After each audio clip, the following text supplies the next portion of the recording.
Dan, first of all, a very warm welcome to the New Saints. Let's go back in time though, shall we? As a youngster, kicking a ball around, you got involved with your local team. You enjoyed your football from that time that you started to play? Yeah, I loved it. Yeah, as soon as I started playing, I joined a little bit later. I started playing football with my friends and stuff like that, and obviously from school, moved up into the Haydock JFC system, playing with all my friends and stuff like that, and I loved it from the minute I started. And from then I was obsessed. It was the only thing I ever wanted to do, so I worked at it, and yeah, it's got me here up to now, so good. Your hard work certainly paid off because you signed for Liverpool's academy at the age of 11. Yeah, so I was playing for my Sunday League team at Haydock, and we ended up getting an offer from Accrington Stanley. I went up there for 6 weeks trial and they offered me a contract, but I didn't really want to leave my friends, so it was quite a tough decision. And then we ended up getting in contact with Liverpool, who offered me a one-day trial, so I turned down that contract for a one-day trial, and it certainly paid off. I was there for 9 years, nearly 8-9 years. And Liverpool was your boyhood club as well, so signing for the Reds must have been the icing on the cake. Yeah, of course, it was one of them. Like, of course, I liked playing football with my friends, but I've been a die-hard Liverpool fan all my life. So if they come knocking, I was never ever going to turn them down. And yeah, from there it's just took off really. Worked hard at it, and step by step every year, another contract, and just worked my way through. And how important has that coaching been at Liverpool in terms of your own personal development? Oh, it's been fantastic. All the coaches there, they still help me now. The staff there now, I'm still in contact with them, still in chats with them, still have phone calls with them. Mark Morris was actually involved in bringing me here, and he was my goalkeeper coach from when I was 12 to 23s. So it was, yeah, they've been fantastic. That level of training, the level of coaching that you receive there full time, especially when you leave school and moving schools and being part-time hybrid sort of thing with school and football, it was a massive part of developing me. So yeah. And I have to ask you, of course, the first time that you played for the first team, it was a friendly. You are a keeper. Jurgen Klopp said to you, "Come on, Dan, get ready, you're going on." But it wasn't the familiar fluorescent yellow shirt that we're familiar with that the keepers wear. You actually went into the dressing room to get the outfield players' kit. Yeah, it was a funny one. Really. It was James Milner that said it first. So basically how he works it is the first half he plays one team, and then the second half he plays another, while the first half team goes and gets showered. And they were all showered, and Millie was out on the bench, and Paul Glatzel unfortunately had quite a significant injury to his knee, which put him out for a while. Yeah, the gaffer asked, I think he asked Millie initially if he'd be able to, and Millie said, like, just put Dan on. So he asked me, he said, "Where do you want to play?" I said, "Anywhere." He said, "What, centre half, midfield, striker?" I went, "Anywhere." He went, "All right, sound." He said, "Go and get a kit on, you're going up front." So yeah, ran out at Prenton Park in front of quite a few fans and played up front with Divock Origi, and nearly scored. Nearly. What a fantastic story. What Declan McManus wants to know though is, should he be worried? I don't think so. I think his place is safe at the minute. I think we'll try and secure that goalkeeper spot at the minute, and make sure we keep more clean sheets than we did last year, and sort of secure everything up at the back there, and then we can start thinking about it. I think I'm looking more of a right wing, to be honest. And then you did play in goal for Liverpool. That was against Bradford City in a friendly. Yeah, so I played at the Valley Parade. I came on for Simon Mignolet for the last 20 minutes or so at the end of the game. It was for the Stephen Darby Rimmer Foundation, the charity match that they do there. Yeah, and played in front of full packed out Valley Parade, and I actually went on to last year after signing with Warrington. I trained full time with Bradford, so it boded well for the future, so I was able to stay in full time football and stuff, so it worked out well for me. And sadly your time with Liverpool did come to an end. How difficult is it as a young person to handle the fact that you're not going to be offered a new contract? Well, they offered me a new contract. They offered me a new contract and told me that my opportunities at the club would be limited.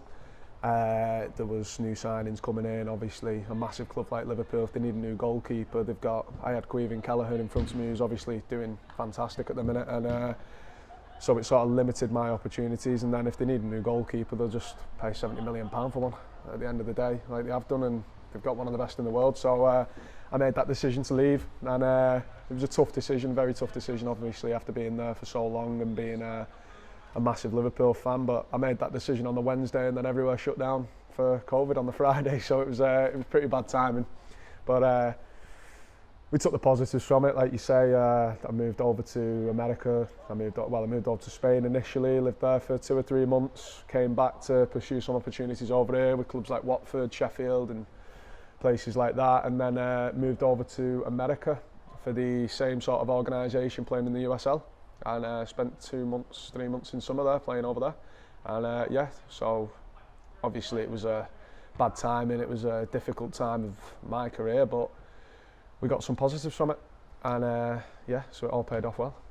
And how valuable were those times, particularly in Spain, the USA, again in terms of your own development as a keeper? I think it was massive, you know, playing under different managers, different playing styles, different coaches. It was a massive opportunity for me to sort of develop my assets and widen my assets as well, and make sure I've got everything ticked off really. Obviously you go over to Spain, it's very technical with your feet, which is something that I've always been. I've always been an outfielder really. Like, I used to be an outfielder when I was younger, and then sort of transitioned into goal through one of our Sunday League goalkeeper being sick, and I just turned out I was all right at it, so I stayed in goal. But I've always had that aspect with my feet that I've enjoyed doing, like panna, freestyle and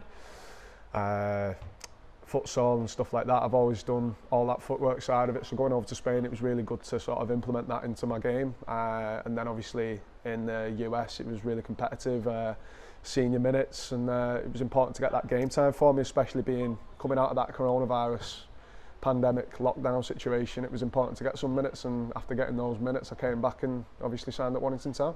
And how did your time at Warrington Town go? I loved it. I loved every minute of it. I was only in an hour and about signing for about 2 years before it. It was well, a year and a half or something. I'd met all the lads, and then every so often, every time it come to me signing, another opportunity came up, which I couldn't really turn down, like the likes of moving to Spain and moving to America and having those experiences in my life. And after the USL, after all them games, and obviously coming out of the lockdown, I thought it was the right time to go and take my first full senior men's programme. And we ended up playing 49 games. I had a really good season. Fantastic set of lads, great group of lads, great team, and we nearly went all the way and got beat in the playoffs obviously, but from a selfish point of view I did well, made a lot of saves, good performances in the playoff semis, good performance in the final. It was a really good year personally for me. Obviously it was difficult for the club and in the way that it ended, but let's hope that they can go one step further this year and they can get that promotion that they've been looking for. As you say, you made plenty of saves during the season, one in particular in the playoff semi-final against South Shields. You saved a penalty into the final.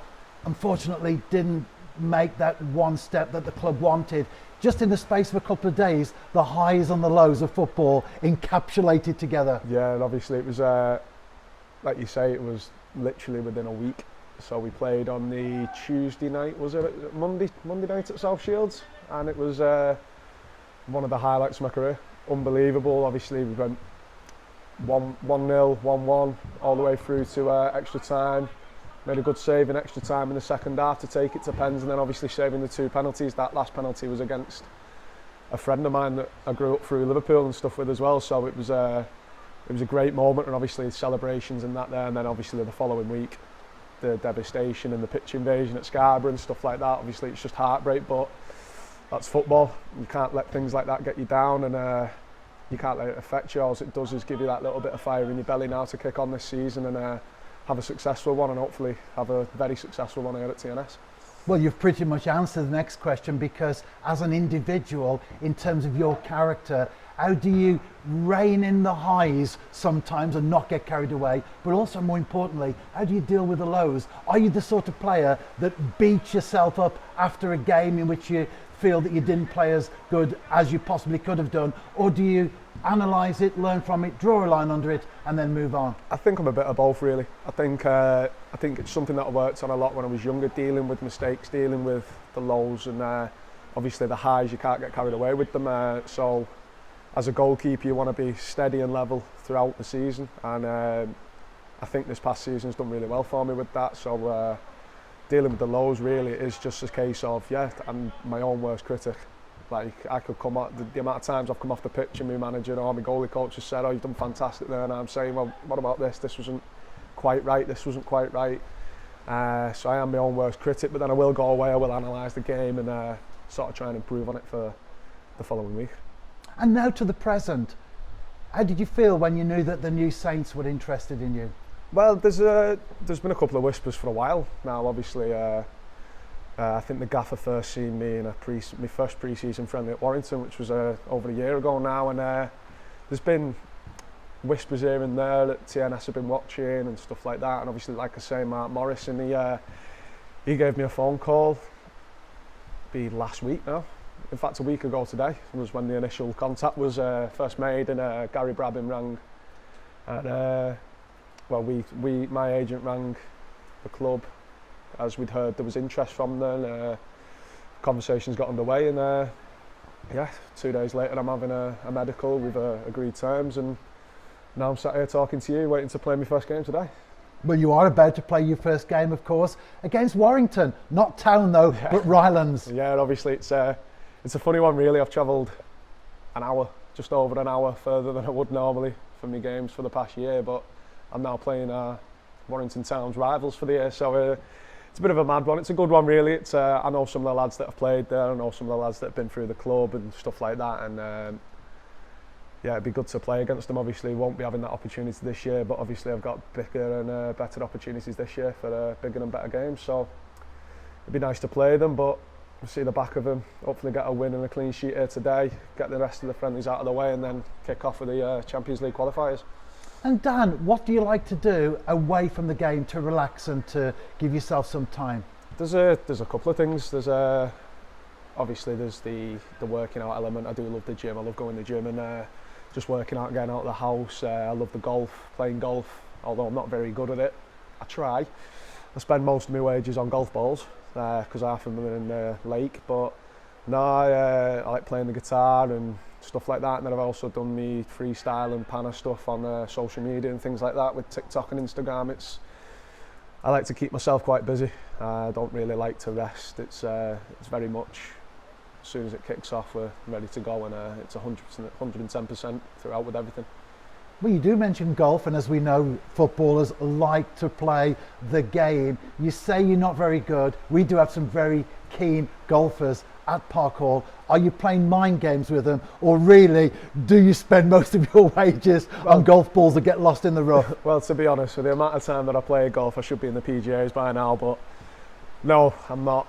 I'm not lying. I'm very honest with it. I'm not the best at golf, but I give it a go. I can get around the course, but yeah, it's nothing to brag about, I'm afraid. And finally, Dan, you did mention there you'd like to play the guitar. As you know, football clubs have an initiation ceremony when a new player signs. Here at Park Hall, nothing too weird or bizarre, but what you will be doing at some point in the not too distant future is you'll be singing a song in front of your peers. We'll probably be away somewhere, we've just eaten, everyone's there, Sarge will get up and he'll say, come on Dan, what are we likely to hear from you? Well, to be fair, I'm not too shy with it. I've thrown a couple of different ones in the mix, and I'll probably just take a few requests from the lads. To be honest, I don't really know. I'll sing anything, anywhere. I'm not a shy person, like, so we'll see what I'm feeling on that day. We'll see what's the top of the playlist. Well, we'll wait and see and look forward to that particular moment. Dan, again, a very warm welcome to Park Hall, and we look forward to more interviews during the course of the upcoming season. Yeah, of course, can't wait. Thank you very much.